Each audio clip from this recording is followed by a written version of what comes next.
Greetings everyone, P. Pardo here from Comic Book Geezers. Welcome to another edition of Inside the Cover. We've got, a day left in October. Got another kind of spooky, creepy, horror monster comic for you today that we're going to kind of take a look at inside the cover, go in depth in the cover. This happens to be issue number 1 of Dead of Night. Look at that cover, huh? Got that ghoul on the front, walking into a house, right? Title here at the bottom, A Haunted House. It's not a home. What is it? We don't know. Anyway, we got a bunch of stories in here. This particular one was published in 1973, Marvel Comics, obviously. And some of the stories taken from the 50s, specifically it looks like 1954. So here we've got the first tale is The Ghost Still Walks.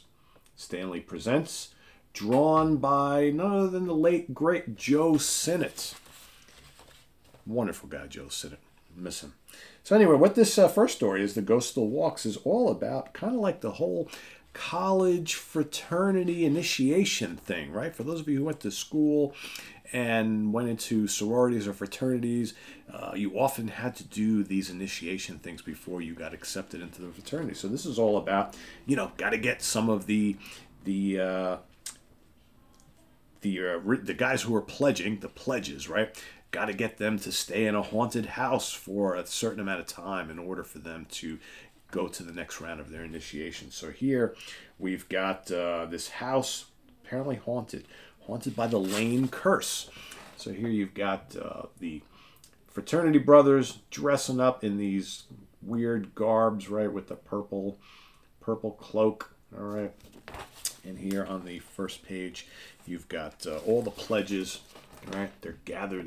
The brothers are gathering them all up in the house. They've got to stay in there for a certain amount of time. They're all kind of like freaking out and everything like that. They keep thinking they see this apparition, which you can see at the bottom there, right? Real creepy looking dude right there. One of them is so nervous and so scared, he collapses, okay? The rest of the pledges run out of the house. They're like, oh, we don't know what happened to our buddy in there. He's lying on the floor. They go back inside. So the rest of the fraternity brothers get out the paddles, because when you don't do what you're supposed to be told, right, you get whacked a couple times with the paddles, right? So they go inside to grab the other guy. He's probably faking it, right? They go inside. He is dead. All right, there he is, right there. Look at that. He's dead. So they're like, oh, this is crazy, so right? So, Bud Lane is the curse, okay, of the guy who died. So Bud Lane is dead. They continue to do this whole thing, right? Even though Bud died in the house, right? So now, with the voice moaning in the wind, the dead voice of Bud Lane uttering the curse of death. I will return and take vengeance for what you have done to me. I curse this fraternity, right? Oops. And while we're at it, let's take a look at some ads. Roach creates a monster. Don't be half a man, right? Get buff, go on the beach, look great, right? Yes. So here, they're going to continue. This fraternity is going to continue to do this to the pledges. So here we are again. Going back into the house. This haunted house. And once again now, so they're in there. So the pledge brothers are in there with the pledges. Not the pledge brothers, the fraternity brothers, keep wanting to say that. Are in there with the pledges.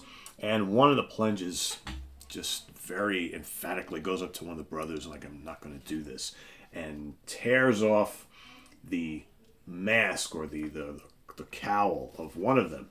And he's like, what are you doing here? It's like, you can't do that.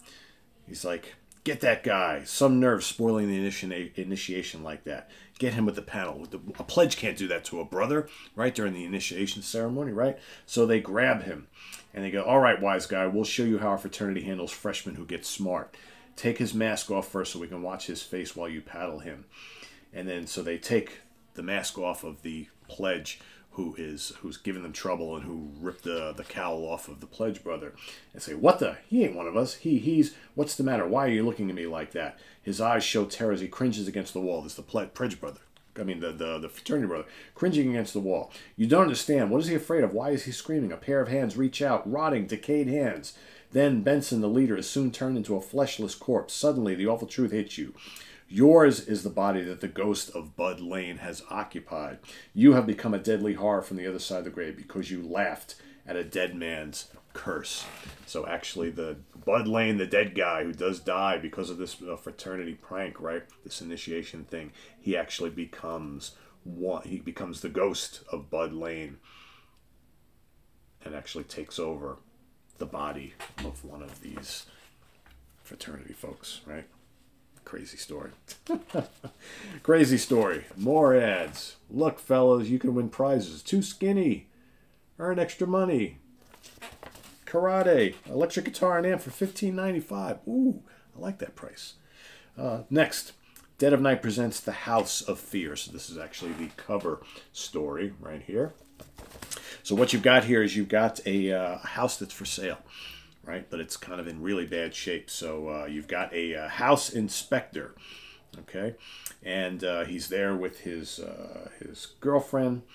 Don't worry, Gene. I'll show you how a real haunted house investigator works. Haunted houses are all a fake. There's nothing in this old place but memories. The house is an ancient, moldy one, reeking of death, the kind that terrifies ordinary people, but not you, Charles Boyd. I'll give you a story that will make your editors sit up and take notice. Then afterwards, we can have dinner at my place. Well, I don't think I'll be able to, but eek, and then a bat comes flying into the house. So he's basically, she is from a newspaper, or he's like I said, a house inspector, right? He calls himself a haunted house investigator. So they're trying to sell this place. No one will buy it. So he's trying to prove that there's nothing haunted about this house at all. So they go inside. They see all this stuff. There's rats in there. There's bats flying around. They see a skeleton. And he's like, these were all planted here. These were all props. Meanwhile, she's like completely freaked out. He goes, it's obviously a fake setup. Someone wants to scare away any prospective buyers. But it's my job to find out why. Because I'm the guy that's going to show that there ain't no haunted houses anywhere. She goes, but what about the strange deaths reported here? Eek. There's something here. It touched my foot. And something wet and furry. So then he pulls out a gun. Why he's got a gun? Don't know. Pulls out a gun. Shoots. What does he do? He shoots a cat. Okay, it was a cat that was walking in the dark in the house by her feet. And she goes, there's your ghost for you. She goes, why did you have to shoot the poor thing? I just got scared. He goes, what's the difference? It's only a cat. We have to clean this place out anyway. What's that? Great Scott. He starts shooting again. There's this apparition. It's like this skeleton. So he's shooting. Nothing happens. Okay. The skeleton goes up, right? He goes, I'm afraid. Let's get out of here. But don't run. It's got to be a fake. We can't let it scare us away. I'm going to see what's causing it. So he goes, I'm not afraid of it. I'll show them that you can't get away with a thing like this while I'm around. It's just someone who wants to scare away buyers. You're so brave. Do you really think so? He goes, sure. It's probably a movie projector hidden around here somewhere. It gives the effect of a ghost. I'll show you. I'll even reach out and touch it. She's like, no, don't touch it. If you touch it, you'll die. I'm not afraid. So he goes and touches it. And then, boom. Kind of a big explosion, ball of light, right? He goes up to the skeletal creature. Next thing you know, the creature's gone, right? The thing is gone. She goes, it's gone. He goes, what the? Of course, just as I told you, if you show no fear, everything becomes normal. And then all of a sudden, he starts to see things. And he goes, wait a second. Everything's different. I don't really understand. And he goes, we were probably under some kind of hypnotic influence that made us think this place looked haunted. Now this place looks great. It's normal. And so he sees a totally normal house. Everything looks great. And she goes, no, nothing has changed. The place is exactly the same. What are you talking about? The thing you touched changed you. The haunted house looks normal to you because you're dead. So basically this apparition, this skeletal thing touched him. And all of a sudden he became dead. So no wonder everything looks good to him, right? So to her, the house is exactly the same. Now he is going to be the one haunting this house. Alrighty then. Next up, my brother, the Ghoul. Okay, so here you have this guy. He's out in the cemetery. Whoops, let me make sure. Robin Graves. All right, his name is, let's see if we got his name here. A Tale of Doom from the Dead of Night. So what he's doing, he's going... Hugo Luther is such a man, a ghoul who digs up the dead and robs them and then puts them back into their holes. So basically what he's been doing, this guy, Hugo Luther, is he's been going to the cemetery at night. He's been digging up all the graves and stealing any of the jewelry or things that these folks were buried with that might be valuables. And he's been going from grave to grave to grave in this cemetery, to the point where he's been doing it for so long that he's on the very last one that he has not already dug up. And he goes to, he's like, this is the last one. If I dig up another one, you know, Lord only knows what I'll find, right? He's got this whole collection of stuff at his house. So he goes he's got his pickaxe, and he goes to dig up the hole into the last one, and the ground is really, really hard, and his pickaxe bounces off a rock and hits him right in the foot, right? So he goes, I'll slam this blasted pick so hard that, ow, my foot, but that ain't going to stop me. I'll get down to the coffin if I have to claw my way into it. Okay, finishes the job, hurt his foot, but he's like, whatever. So he gets home, gets to his house, and as it turns out, he has an identical twin living at the house. It's these two older brothers, you know, kind of losers, right? Identical twin. So we've got... and what is his, Julius is his brother's name. So his brother goes to Julius, what in blazes are you doing up at this hour? You're spying on me. You're trying to find out where I go every night and what I do, ain't you, you snooping little worm? Why would he try to make him suspicious by saying what I'm doing at night? He should just say, oh, I was out, you know, went for a walk. No, he's like, you're spying on me. You're trying to find out what I'm doing, right? So Julius goes, no, Hugo, it's my foot. I've been bleeding ever since midnight. Yes, you did hurt your foot while you were out tonight, Hugo. Look, there's the hole in your shoe. Huh? Oh, yeah, okay, something dropped on it. So, interesting. So, these two identical twins. Hugo is out in the grave, in the cemetery. He's the one who actually stabs his foot with the pickaxe. Doesn't bleed, though. But he's got the hole in his shoe. But meanwhile, the one who's bleeding is his brother Julius. Identical twins. Interesting concept, right? So, what was it, Hugo? The cut is deep and it hurts. I'm going to call a doctor. No, you're not. I don't want anybody snooping around here. Take care of the foot yourself. It's nothing, just a small cut. So then he goes into his room. Hugo goes into his room, takes out the stuff out of his bag. He's got this chest with all these riches. I don't know about riches, but, you know, jewelry, watches, necklaces, all that kind of stuff, right? And there you see the two brothers, identical. So then... he goes back the next night to get his pickaxe because he remembers that he left it there. So he goes, here's my pick and shovel just where I left him last night. But as Hugo lifts his pick, a bright light flashes in his face. Hey, what the? It's the night watchman. Hugo drops the pick and runs. Night watchman says, sorry, stop. I saw your face, you blasted ghoul. You won't get away. I'll never forget that face. So the night watchman goes and gets the police. And he's like, I know who that was. I saw him. I had the flashlight. I looked at him right in the face. I know exactly where he lives. So they go to the house, and answers the door is Hugo and Julius, the two absolutely identical looking brothers.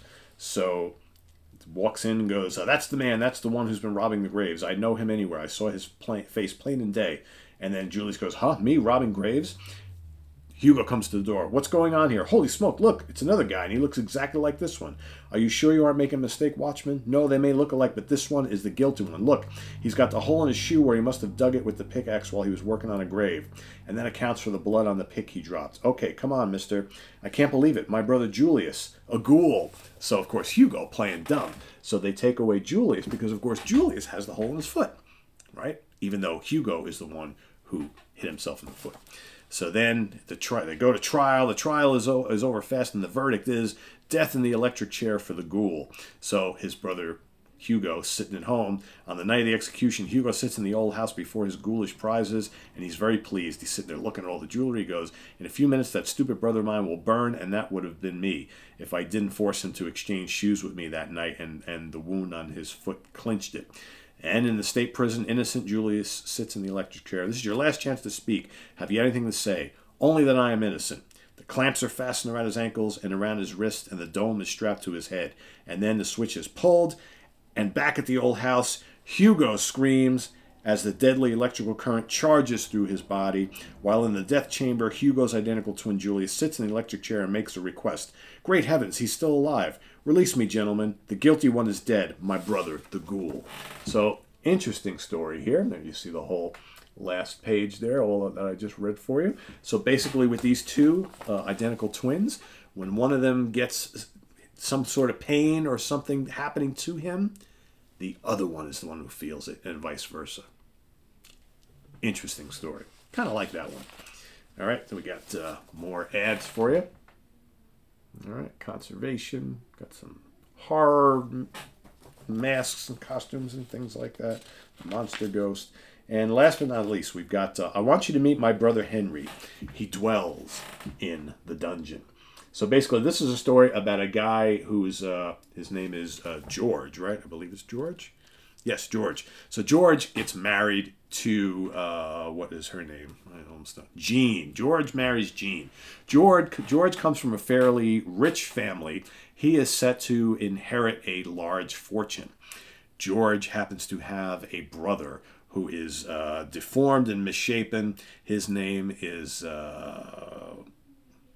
Henry, okay?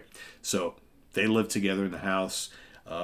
George gets married, brings home Jean. Jean sees the brother, Henry, and she's absolutely, like, horrified. How can you, he can't stay here. I can't live in this house with him. Look at him, he's all hunchbacked and ugly and blah, blah, blah. But he's like, oh, don't worry. You know, Henry lives in the basement, in the dungeon, whatever. Don't worry, he's fairly harmless. I can control him. And she's like, take him away, take him away, take him away. And she's spewing all stuff, but he's awful. I can't look at him. So meanwhile, Henry, not as dumb as he looks, not his, you know, he's just basically, yeah, Henry looked at, and this is from her perspective, she goes, at first Henry looked at me as if I had hurt him by noticing his abnormality, but then the thing I had done penetrated his warped mind. His expression changed to anger and then to hate. So Henry is like very well aware that she is up to no good, right? So basically so she's like, take him away. I can't bear to be in the house with him. So he brings him downstairs. Meanwhile, George. And then we start to hear, because of course most of this comes from her perspective, you start to hear exactly what her plans are. So once they cast Henry downstairs, she starts to talk to herself, and she's thinking about how she only married George for his money. She wants the fortune, so she's got this plan to get rid of both George and Henry. So at one point, she's got a gun. She goes down into the basement, first to get rid of the brother Henry, right? She figures that's the easiest thing to do first. So she goes down into the basement. She's horrified by what she sees downstairs. She goes down and she sees him hovering in a corner. She fires the gun, crack. She's like, all right, great. Now he's going to be gone. And so then she's like, all right, one down. I got to get rid of the other. So I was done. The beast was dead, and now I could carry out my original plan. I fled up the stairs away from the dead thing in the dungeon. I'll pretend I've been in my room all along. A few minutes later, after I got to my quarters, I heard George's footsteps in the hall. I called to him. George, dear, I'd like to speak to you. Will you come up here for a minute? So she's already got a plan to kill him. His footsteps hesitated for a moment, and then the door knob turned. The door squeaked on its hinges. It slowly opened, and I knew even before I saw him standing in the doorway. Oh, no, it can't be. I killed the wrong man. So she actually went down to the basement. George must have been down there fixing like the meal or doing something for Henry in the dark. She shot George, her husband, and now Henry is going to make her pay. So you know what's happening next. Jean is going to be thanks to Henry. So there you have that story. And while we're at it, gain weight, be muscular, and admired. So there you have it. Dead of Night #1, issue #1 from 1973. Cool cover, cool inside. These stories, I think, yeah, again, as we've seen in a lot of these kind of like anthology stories here in some of these different series that we've been looking at, some of the stories are a little hokey because they were written and you know, back in the 50s or the early 60s. So, but I think there's enough cool, creepy things going on in this particular one. This is definitely a decent one. And stay tuned for some more of these. Like we've been doing for the last week or so, or actually last 2 weeks. You know, I had vacation. We've had all sorts of other stuff. I've been extremely busy. Bill and I haven't had a chance to get together to do some more of these inside the covers on a lot of the monster and horror comics. But we're going to extend things a little bit into November because we're going to keep the spirit going. So you'll probably have another couple of these with me solo before Bill and I get back together and do a whole bunch of them once again. So thanks for joining us here on Inside the Cover. Make sure you subscribe if you haven't already and click on that notification bell so you get alerted of all of our videos. We've also got a review coming up of the brand new issue #3 of Calico. So that's coming up as well, and more of these inside the covers on some more horror and monster comics. Hoping to get a Tomb of Dracula out to you, or maybe a Werewolf by Night or Man-Thing or something like that. So got some cool stuff happening, and like I said, the dynamic duo, Wild Bill and I should be together fairly soon. So, but thanks for your patience, everybody, while we attempt to get our schedules aligned so we can do that. But for now, have a good one. Thanks for watching, and we'll see you real soon. Take care. Bye-bye.